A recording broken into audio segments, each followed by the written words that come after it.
All right. Becky, you ready to get started? I'm ready. Okay, cool. All right. So welcome to our annual Corporate Alumni Benchmarking webinar. It's our 10th anniversary, which is very exciting. We have not been doing these webinars for 10 years, I don't think, but excited to kind of share the insights if you haven't had the chance to read it, or dive in further if you have. We want questions throughout, so please feel free to drop them in the chat. We'll kind of be going back and forth between Becky and myself. I am Jenn Pedde. I am the VP of Customer Advocacy for PeoplePath, and I'll be co-hosting here with Dr. Rebecca Paluch from the University of British Columbia's Sauder School of Business. I've been in my role here at PeoplePath for 3.5 years, helping our clients with our best practices, putting events and content together, conducting research like this. And prior to PeoplePath, I managed the corporate alumni program at Oliver Wyman, a global management consulting firm, for 5 years. And prior to that, I did social media for Oprah Winfrey and managed her online communities. So Becky, would you like to give a little bit of an introduction to yourself? Sure. So I'm, as Jenn mentioned, an assistant professor of organizational behavior and human resource management at the Sauder School of Business at University of British Columbia in lovely Vancouver. And I've been working with PeoplePath now for almost 10 years, really, looking into corporate alumni programs. This all started as I was doing my dissertation into the topic, and it's just been great collaborating with PeoplePath along the way. We've learned so much from when we first started collaborating, and I think there's just only more to learn and grow. So I'm excited to present what we've learned so far and take a look towards the future as well. Oh, you're muted, I think, Jenn. Yeah, every time. For those of you who don't know us here at PeoplePath, we believe that lifelong relationships are the foundation for mutual success. We are the leading global provider of corporate alumni platforms with clients all around the world and offices in North America and Europe.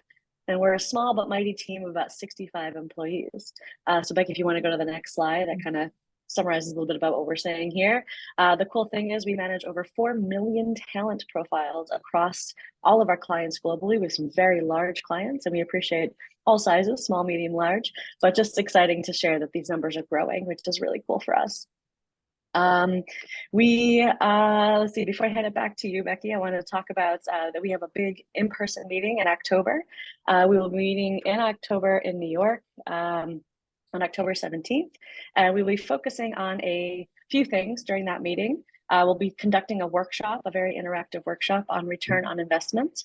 And we will be also welcoming Dr. Christian Menke from SAP, who will be talking about the wisdom and insights of alumni programs and insights into the offboarding process and his experience there with some research that they've done.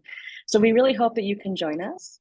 And I will put the link to the chat here in case you are able to join. We encourage everyone to come. It's free to attend. And yeah, let us know if you can join us. And if not, we'd love to connect in any other way. We have other events coming up, and just keep on top of our LinkedIn page for future updates. So with that, Becky, I'll hand it back to you and we can kick it off. Amazing. Oh no, right as we get started, I think she froze.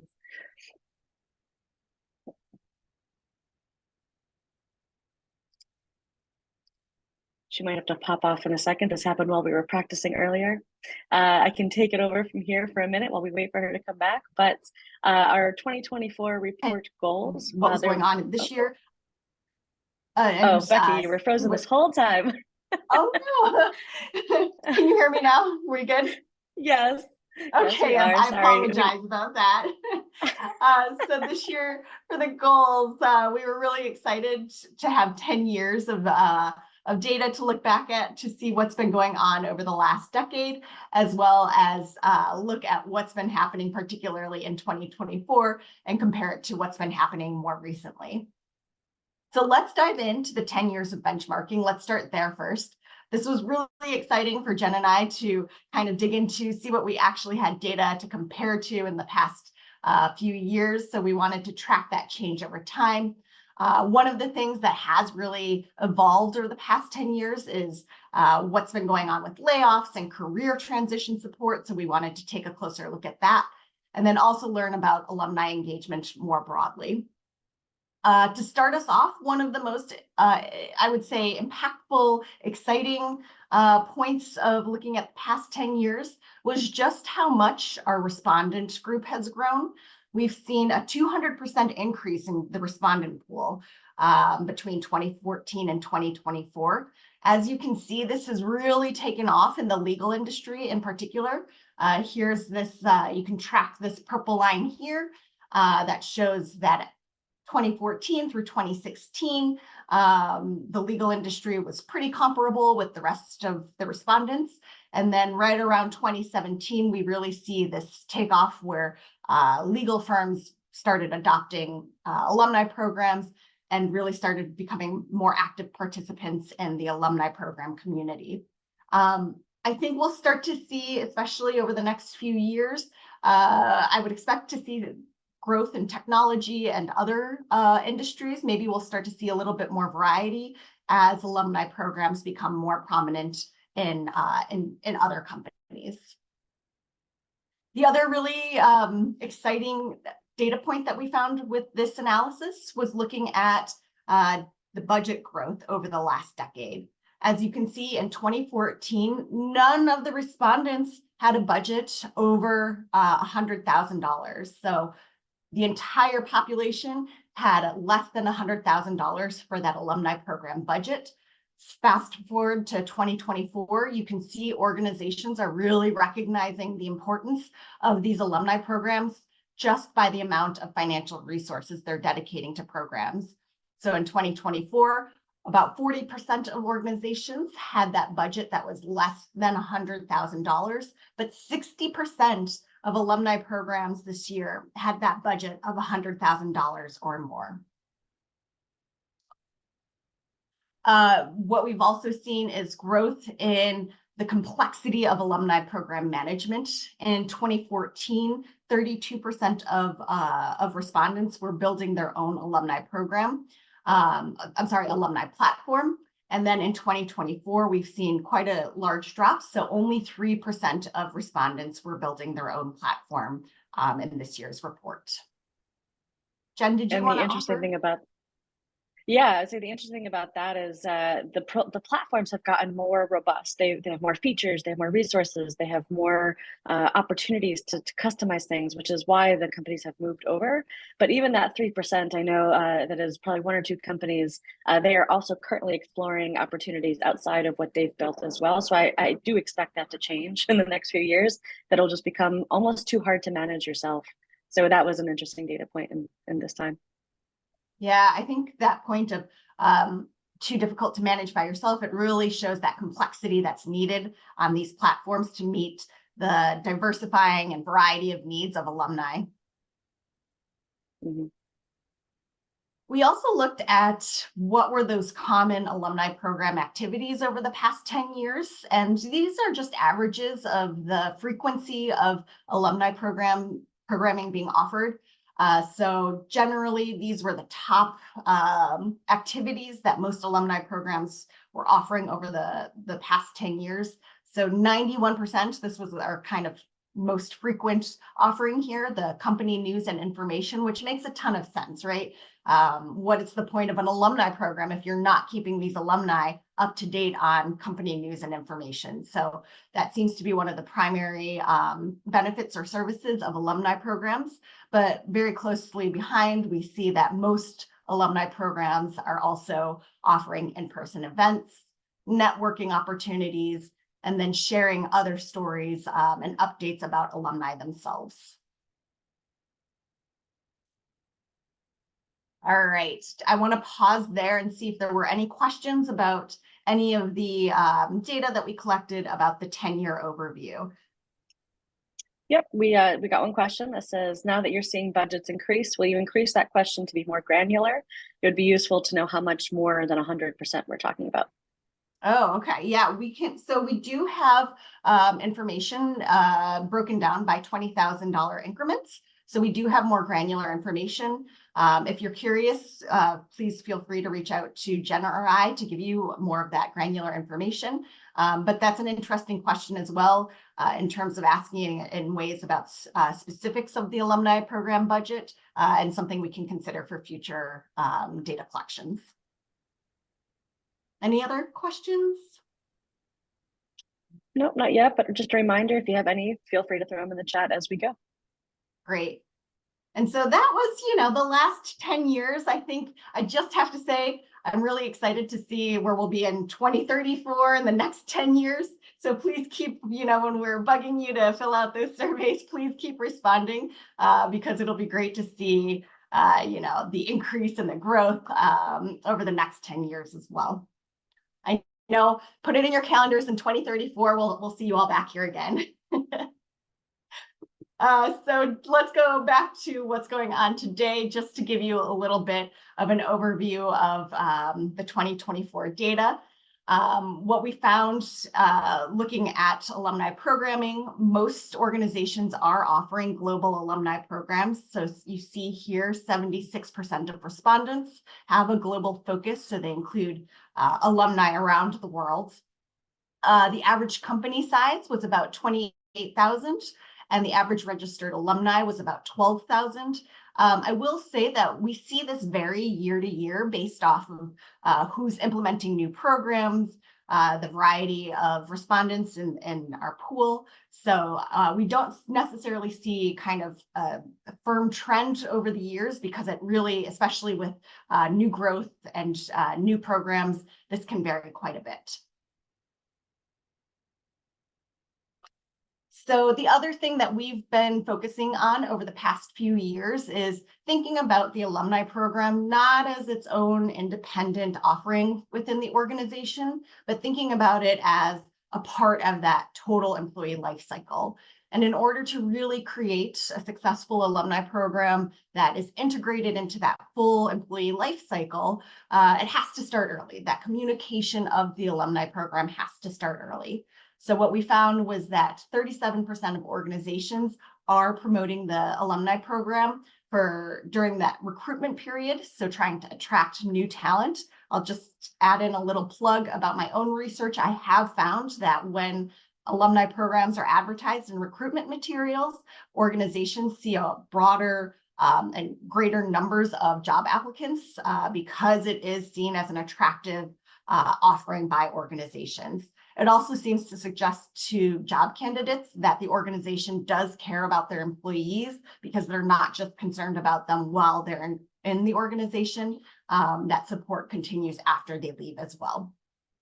We do see a little bit more of organizations promoting the alumni program during the onboarding process. So I know I've talked to many of you on the call today.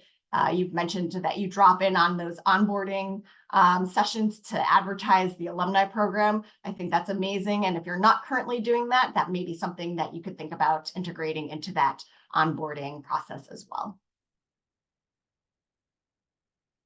We do see quite a few organizations, including employees in the alumni programs. So really making them aware of the alumni program while they're still employed in the organization. In 2021, only 60% of organizations were including employees in the alumni program. As of 2024 here, you see that 84% of organizations are including employees in their alumni program. One of the exciting things I think over the past few years has been seeing this growth in career transition support. So these are the ways that the organization helps departing employees exit the organization. So 76% of organizations now provide offboarding support to all exiting employees or employees that are affected by a layoff. This was much lower even in 2021.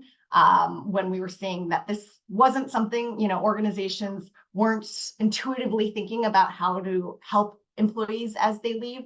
Of course, with the Great Resignation and the Great Reshuffle, organizations are really considering, well, we want to help employees on the way out, and then hopefully you continue to stay in touch.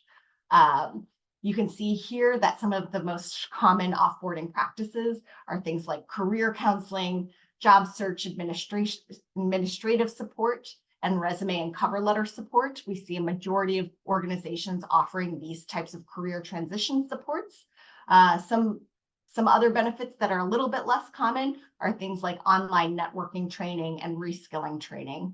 However, I do see, especially things like reskilling training, being something that is more commonly offered in the future, particularly as technology advances, of course, with the proliferation of AI. This may be something that will be growing in frequency over the next few years.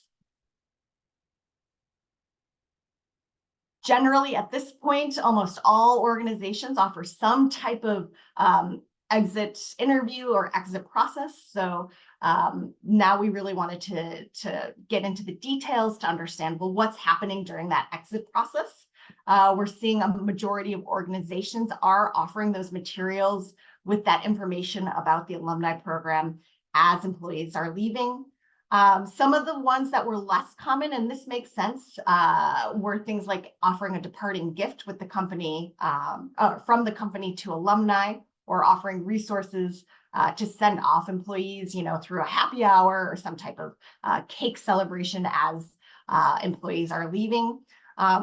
Although these are lower numbers, it does definitely vary in terms of who that's being offered for. So, those gifts or those celebrations to recognize employees as they leave, maybe for particular positions or higher level employees or people who have been there for a while. But that may be another way to slowly start implementing ways that you can show your organization celebrates employees even as they leave. We do have a question about this. So do you have insight into whether this offboarding support is offered internally, externally, or a combination of both? So it is offered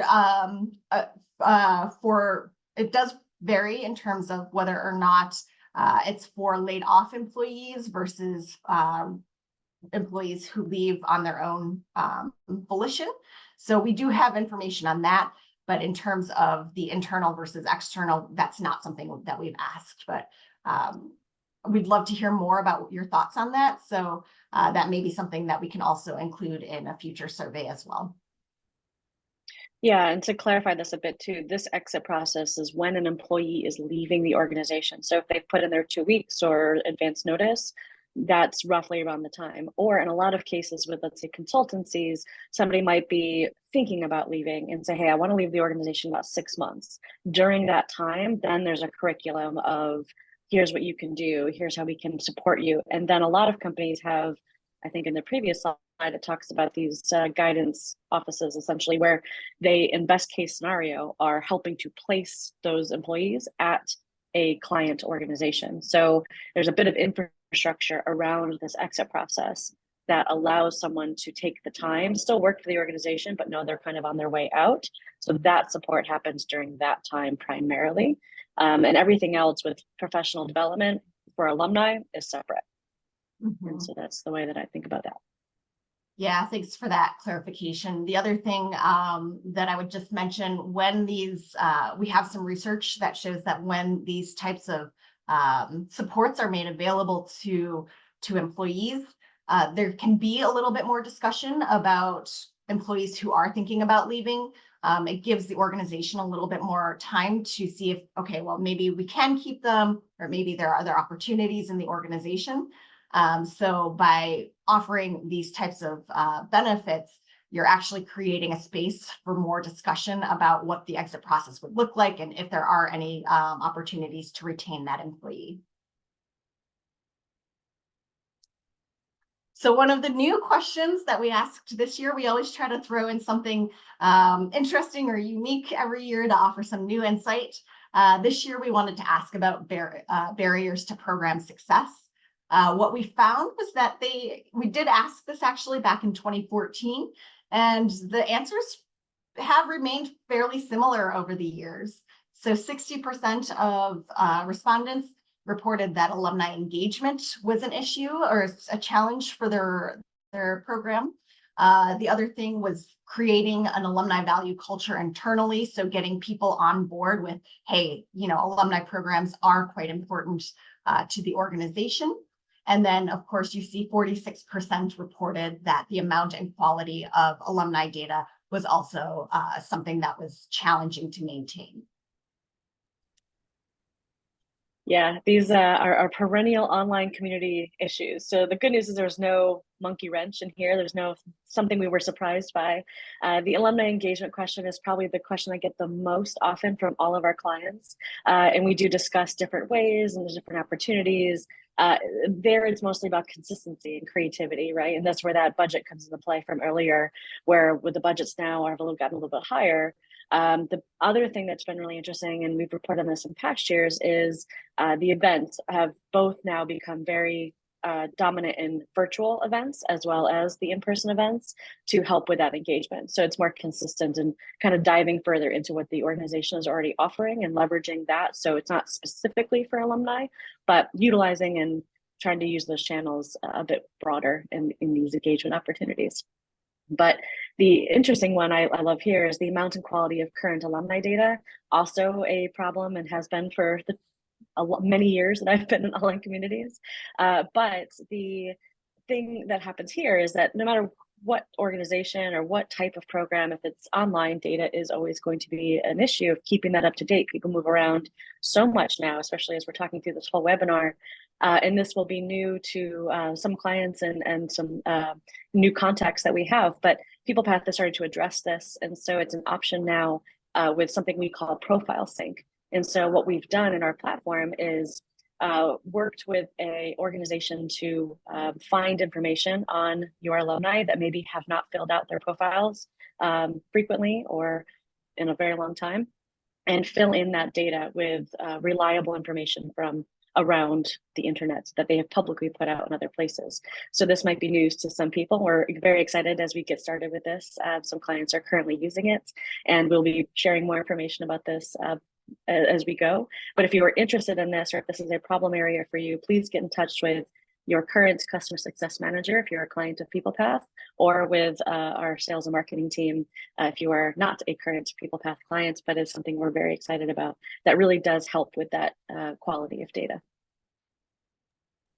That's as the data person, the more data that you can keep current, I get excited just hearing about that. So there comes my geeky data side, sharing that out with you all. So I think that's a really fantastic offering. Absolutely. And it's just one of those things where we're all getting started with AI. And so this is part of that initiative to use more of it and be better about just keeping data clean and using it and being able to do cool things with engagement and everything else once we have more information. Well, hopefully when we ask this in another 10 years, that won't even come up as a barrier to program success. So we'll see how Fingers that goes. crossed. Yeah, definitely. Cool. All right. So I think the next section is mine here, talking about alumni engagements. So Becky, if you want to just go to the next slide here. One of the biggest things that I am excited about is the amount of change from last year to this year with alumni engagement tracking. We started this last year. This is our second year thinking about that engagement opportunities we were talking about. The biggest takeaway for me this year was really this slide here, which is, you know, you launch an alumni program and you are very excited about that launch and seeing those first few people trickle in. But what really was interesting to me was seeing that over time. So depending on the age, you see more registration. So in year 1, year 2, year 3. And so what we're seeing is by the size of the company. So it depends on how many available alumni you have out in the world and the percentage of them that you're reaching. And so in the beginning, you're seeing these numbers here, a small percentage, but by the end, you're seeing higher percentages, basically. So the alumni are over time joining the alumni program, and you're reaching more of them as you do more outreach, more engagement, and more communication about the program. So you're seeing some really interesting data about the longer a program exists, the more alumni registrations you start to see. And then over time, we see that correlating with bigger team sizes, bigger budgets, more events, more support from internal as well. So there's hope in growing these programs. The other engagement things that we focused on in this report are the same as last year, which were platform logins, newsletters, and events. So for logins, what we found this year was 71% of corporations have online corporate alumni program platforms or third-party platforms, including people like us, but not completely us. But the cool thing about that is that more alumni are tracking their, more programs are tracking their data. So last year, 21% more this year are tracking alumni logins, and 18% more are tracking employee logins. So tracking this information is kind of the foundation for your day-to-day community health and for your general activity to see if things are working, if your strategy is working, and ultimately that leads to stronger ROI, your return on investment in your bigger, broader business drivers, things like business development, talent acquisition, or brand awareness. So the more active and engaged alumni are, the more they're likely they are to support in other ways. With newsletters, this is also kind of just another confirmation is that people are tracking if they send alumni newsletters and their open rates and click-through rates. And so the percent of firms that are doing this is very high, which is great. And that we see in those statistics that these are highly opened rates, high open rates, high engagement rates with the people that are reading them. And they get sent both to alumni and employees in a lot of cases. Sometimes it's only alumni, but regardless of who you're sending it to, it is opened a lot. It is sometimes some of the most often read material from your company, in some cases, depending on the issue of your newsletter. The next one here, so 58% are tracking the open rates, and the open rates have more than 50%. So really doubling down on the fact that this is above average and useful to the people who are reading it. So email is still very important, along with other marketing channels that you have. And 46% of companies that are sending these letters see a click-through rate of 11 to 50%. So on average, depending on your industry and all these other things, this is super high, which just means that people are not only opening, but they are clicking through and that they are getting back to that platform. They're logging in, they're seeing other things. They're totally and completely engaged with what's happening. So we want to keep engaging that audience. I think we go into the next one with events. So this was also really interesting. So 72% of respondents held between 1 and 10 events last year, in 2023, compared to 50% the year before. So a big improvement in hosting events in that sweet spot of 1 to 10, and 98% offered at least one in-person or virtual event, and 89% held between 1 and 20 events. We do find that the more events you hold, the higher your budget is, which kind of makes sense. But there are so many ways to utilize free events, like I said earlier, leveraging what's happening in the rest of the company to offer these events to your alumni. They don't have to be alumni specific. The best practice I tend to tell people is 2 events a year is probably more than enough. 1 thought-based, 1 social, so you kind of hit all aspects. But even on a third in there, that a virtual option should be considered a virtual and an in-person option. And this was just from the report itself, just kind of breaking down those percentages of 1 to 10, 11 to 20, or 21 to 50 events per year. And there are some companies that do hold more than 50 events per year. I know when I was at my consulting firm, we did about 65 events per year. And a lot of that was alumni specific or very local. So if you have a large company with 50 plus offices, hosting 1 event a year adds up pretty quickly. But utilizing that local strategy really does help. And so depending on the size of your company, size of your alumni, you have a lot of options, but there really isn't one best practice as long as you are just engaging people a couple times throughout the year. And that brings us back to tracking the data, but I think we do have one question here, maybe 2. Let's see. The question, do you get any insight into what people are seeing as their login rates for those who are tracking that information? Graciela, could you clarify insight from what people are seeing as their login rates? It's those, did we answer it before in the No, it's just chart? really quickly, because you mentioned you guys have stats on what the login, like how many folks are tracking login rates, but do you have any insight on what it's actually showing as the login rates for companies? Like what would be the average login rates for folks who are tracking login, for example? That's a Yes, good I believe that was in the, question. yeah, go ahead, We Becky. did not track or ask about the specifics of the login rates, especially because that can vary quite a bit month to month, or so. But that may be something that we can ask in the next round. That may also be something that we could look at on the others, on the people path side of the data. Mm. Yeah, the important thing to know about engagement data is that not everyone is tracking this. Like I said, the biggest thing for me this year was that people are tracking more than they were last year, but it's still not a lot. And what they are tracking is not very consistent. So getting those actual numbers, like the newsletters, is easy to get that open rate, click-through rate, but beyond that, it's kind of difficult to compare. But I do like adding that idea of a question next year. So seeing what we can get. I want to keep adding to these engagement points because there's so much opportunity there. And let's see, another question. Do most alumni newsletters include news about alumni, or do most focus primarily on company news updates? Most alumni newsletters should be focusing on alumni themselves. Up at the top, alumni news, alumni spotlights, that community aspect, getting to know each other aspect is very important. Human interest stories are probably the #1 thing I always see. Firm news, very important, but you want to kind of pick the cream of the crop, right? So you don't want to put everything that's on your website from your company into your alumni. You want to pick the most important things or the biggest tentpole pieces. But yes, it's usually secondary to the importance of the human interest stories and the information about alumni themselves. And events can also be in there. Jobs can also be in there. There's a variety of templates for your newsletters. So yeah. Let's see, any other questions? What specifically is resonating most for alumni events or content that's delivered?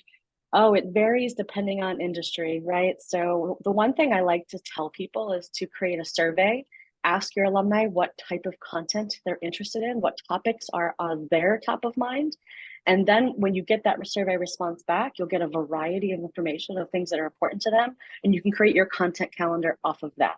So let's say you're a financial services firm and people are interested in wealth management or whatever's happening in that space. You could say January is focused to wealth management, February is focused to this, second, third, fourth. You're using that information, that feedback from alumni, to create your content. So it very much does resonate. For alumni events, we do see the in-person being more important than the virtual as far as that connectivity goes. People want to network, they want to connect with each other. They're still doing it virtually, but it's a little harder virtually unless you're doing breakout rooms and things like that. But the content of those events could be everything. I've seen wine events, golf outings, magic shows, you name it. I've seen every possible thing. And it really is just what kind of creativity you can come up with. I know we had in our New York event last year, we had our panel about alumni weeks and alumni days, and people talking about outings to baseball games or picnics or just other social things that you can invite your family to, things that are open and connect people in more of a social way. But both career focused and social focused content works very well. And I would just add in that it does vary quite a bit for specific alumni groups. So, more junior types of alumni, we tend to see they're a little bit more interested in those events or those ways of connecting with people. We can see particularly more busy or higher level alumni might be more interested in targeted events for other C-suite alumni. So, I think it's sometimes also difficult to say broadly what is going to resonate the most, because it does vary so much on where people are in terms of what they're looking for professionally or personally. Yeah, good point. Segmentation is huge from the get-go. You really got to know your different parts of your audience because you have everything. You have everything from 20-year-olds to 80-year-olds in your program. You have all different career levels, all different geographies. So much to consider. So yeah, it can almost be overwhelming, but I do recommend segmenting on at least the career stages. This takes me back to when we first started working on collecting data from my dissertation. And this is exactly what we found, is that when you segmented by career stage, so early career stage versus retirees, there was such variety in what was really hitting and what each group felt was most valuable. Mm-hmm. Yeah, if you haven't checked out the 2018 report, that dives further into those motivations. And I'm talking about motivations all the time with our clients. So most of you are like, yep, I get it, I know it. But if it's new to you, I'd recommend downloading that stuff and checking back in with that. Awesome. Okay, so let's get back to my favorite part of the presentation, which is talking about tracking data. So what we do find is that there have been some increases in tracking. We see year to year that most organizations are tracking boomerang rates. That tends to be something fairly easy to collect. So most organizations are keeping tabs on what percentage of their new hires are boomerangs or returning alumni. We are seeing growth, though, in these other categories. So alumni assisted sales, alumni referrals for new hires, and the net promoter score. So it was exciting to see jumps in those, because that's definitely something that we've been talking about every year with these presentations. Don't forget to measure those. These are particularly the alumni assisted sales that really can show that ROI from the alumni program. So I know that's a really difficult thing to track. I understand that, you know, the logistics of trying to keep track of that are quite difficult, but it is really great to see some movement here in trying to track that day to day.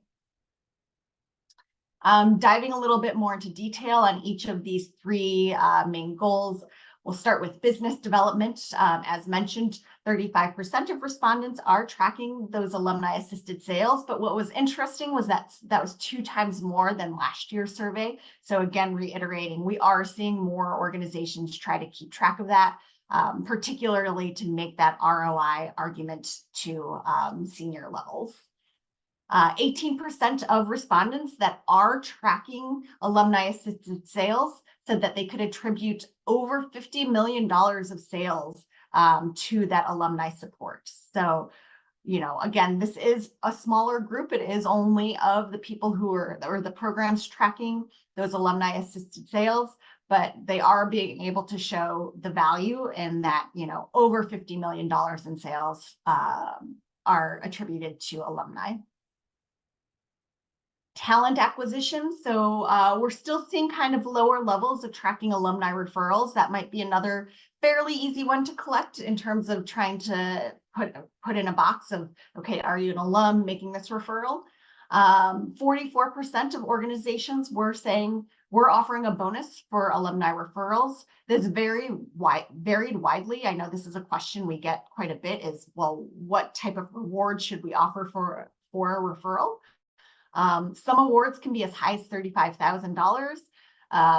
Managers that did report this said it varies quite a bit based off of the position, the level, you know, the scarcity of that particular skill in the talent market. So, of course, we're not saying that every referral should generate or should be offered with a $35,000 reward, but it is something to think about in terms of rewarding your alumni for their support of the organization.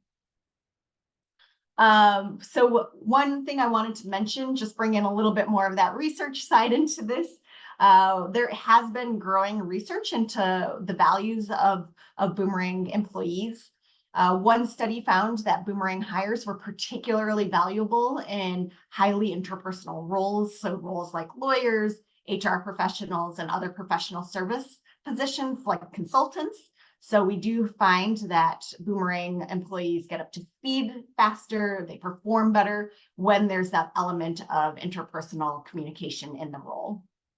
The other study that was really interesting is that boomerangs tended to be more satisfied, more committed to the organization, and more devoted to the company in terms of dedicating extra hours or extra role behaviors compared to people who had been in the organization as new hires. So we are seeing there are these benefits of boomerangs. They will be more valuable in those interpersonal roles, and they do tend to have that higher commitment, higher satisfaction, because they're really coming back. They realize the grass isn't greener outside of the organization, so they can, you know, really testify to the fact that, hey, this is a great place. We're satisfied here. We're committed here. So it can also help strengthen the culture more broadly. And last but not least, I wanted to talk a little bit about brand ambassadorship. So only 25% tracked their Net Promoter Score, which was something that I believe PeoplePath will be adding options into the alumni platform to be able to better track that. So hopefully we'll see that increase over time. When that Net Promoter Score was being tracked, we saw this most commonly from consulting organizations. So consulting firms, 75% of consulting firms were tracking Net Promoter Scores. It was much lower in the legal and financial services industries.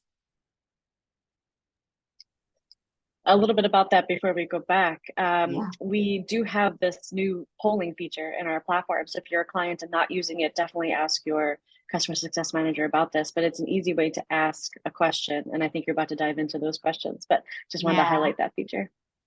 Yeah, perfect segue here. You know, for that polling feature, you could easily put in that prompt to ask alumni that are signing in, how likely is it that you would recommend the organization's products or services, the organization as a place to work, or the organization's alumni program to a friend or a colleague?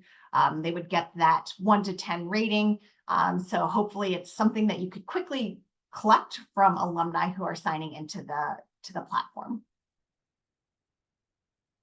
So I know this is the section that a lot of you are most interested in, getting some more of that detail about the alumni manager role. We are seeing very considerable increases in compensation for alumni managers. So 81% this year earned $100,000 or more in total compensation. So this is salary plus bonus and any other types of incentives. This was at about 70% in 2023. So organizations are definitely valuing the work that you're doing, and it's showing in compensation. The other really interesting insight was that 71% of alumni managers are now doing the alumni program management as a full-time role. So 71% are allocating 100% of their time to managing that alumni program. That's a huge jump even from 2023, where 63% were reporting it as a full-time position. I always find this really interesting because there is such variety in where alumni program managers sit. This year, about 40% were in human resources or talent, 27% were in marketing, 14% were in business development, 8% were split somewhere between the different groups, and 11% sat in a corporate affairs position. We did find that where alumni managers sit does have some implications for how much they earn. So we saw that we looked at those who are making over $120,000 in total compensation. 89% of those were sitting in the business development division, 70% were sitting in human resources or talent division, and 56% were sitting in marketing. Others combined that corporate affairs or some split between the three different main groups. We also saw this year large increases even by position. So here you see that in 2023, 91% of people who are at that director or executive role were making over 100,000. That was everybody in 2024. We saw a huge jump even for managers. So 77% made over $100,000 in 2023. Now 90% of managers at the manager level were making over $100,000. And so this actually concludes what we've learned from the 2024 report in terms of the 10-year overview and what we've learned about this year in particular. It's something we'll be keeping in mind as we continue forward. You know, we've been looking very much at the past, but there's, as we've mentioned earlier in the webinar, there's so much more to look forward to. And so I wanted to hand it over to Tony Audino to speak a little bit more about what we can expect from the future of corporate alumni programs. Thank you, Becky and Jen. First, before I get started, I just want to quickly say what a great job you guys did. And it's hard to believe we've been at this for 10 years in terms of benchmark reporting, and PeoplePath has been at this for almost 20 years in terms of delivering alumni solutions. So time certainly does fly. There's two things I'd like to mention about the future. One involves technology and specifically AI, and the other one's just about the workforce or workplace that we're operating in. In terms of AI, we all know that hyper-personalization is going to happen. I think we've talked about this in terms of our product roadmap, and that will mean the ability to deliver content, jobs, connections, and so forth to alumni when, where, and how they want it. And I think that will have a positive impact on engagement of our alumni over time. But AI will also have an impact just on the number of alumni. I think we're going to have new jobs created by AI, but we're also going to have the inevitable loss of jobs that I think we have to think about. So this idea of helping people with career transitions will become increasingly important in providing learning, continuous learning opportunities inside of our alumni programs. I think a lot of programs do that today, but I think it's a great opportunity for companies to help upskill and reskill these alumni and their employees as we go through this dynamic change that's happening in our world. I also want to talk about the workforce itself. You know, COVID certainly necessitated the need for remote employment. And I think that's going to continue for the long term, particularly in some sectors. And that's had the impact of an improved work-life balance, but it's also had this impact of harder to develop the cultural tissue that's so important in our organizations. So, and it's also, I think what we're seeing is a shortening tenure among employees. So in the US, we're now at 4.1 years, but if you tease that apart and you look at workers between 25 and 34 years of age, it's 2.8 years. Workers 55 to 64, it's 9.9 years. So over the next decade, we're going to see a rapidly decreasing tenure because the boomers are going to leave the workforce, or they're staying for longer periods of time, and the young generation isn't staying as long. I don't think that, so we're going to have, again, more alumni. So what's, I think we're also seeing a loosening of the bond or the social contract between the employer and the employee. It's not as strong as it was historically, and I think that has a big impact in terms of, you know, the way the workforce operates. I think we can see the alumni as, in some sense, a boomerang brigade that can kind of parachute in and help, whether it's in a full-time, part-time, or contractor basis, that I think is going to be an increasingly important strategic talent pool for organizations large and small. So those are just some ideas, I think, that impact our alumni as we look forward to the future. Again, thanks to you for an amazing presentation. Thanks, Tony. I thought that was, I couldn't have said any better myself. We have a lot of materials on our website if anyone wants to dive further into this topic. We obviously think about this in a long-term span. And I think personally, and Becky, maybe you agree that over the next 10 years, we think people will not only be a part of one alumni program, but multiple as they move around, as we talk about that job jumping around. So what they experience in one network, they might expect it of another, or, you know, those expectations and what they're bringing to these alumni programs as a member is an interesting thing to think about as well. So great. Well, I think that's it for us, but do we have any questions? We've got about 10 minutes left. So if there's anything you want to dive back into, if there's any other thoughts on the future of things, if you want to just chat, we're here. But let us know if you want to either pop on or just drop it in the chat.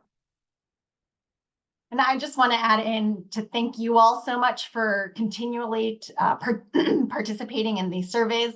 I know every year I kind of hold my breath, and when we send out the invitations for the survey, and cross my fingers that you all will be gracious enough to participate, because we really couldn't produce this report and these insights without your feedback. So thank you so much for participating. And hopefully we continue to hear from you all in the future so that we can continue to offer these insights.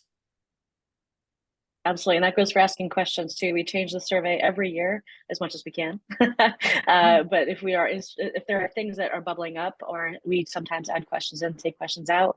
So if there's things across the year that you are interested in, feel free to email one or both of us, and we'll see what we can do next year. All right. Don't see any questions coming in. Thank you for all the kind words in the chat coming in now. We are excited that you found this valuable. If you have any other thoughts, questions, comments, concerns, you know where we are. We are very, very happy to have you here with us now, and for those watching the recording, for sticking with us this long. So thank you to everybody, and we'll see you next time.